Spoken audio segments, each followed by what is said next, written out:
Types of SH, based on the etiology, SH can be divided into two. Number one, traumatic, and number two is spontaneous.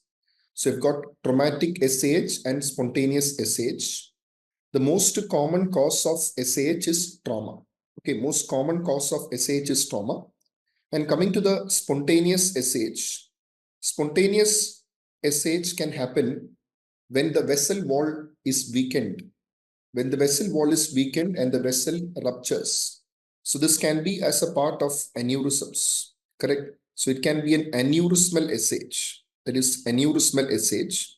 It can also be a part of a rupture of AV malformations. Okay, it can be a part of rupture of AV malformations as well.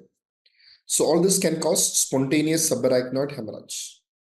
So this is based on etiology, and based on imaging, it can be classified into two. Number one, perimesencephalic SH and non-perimesencephalic SH. So perimesencephalic SH is an SH where the bleed is slightly restricted to the perimesencephalic region.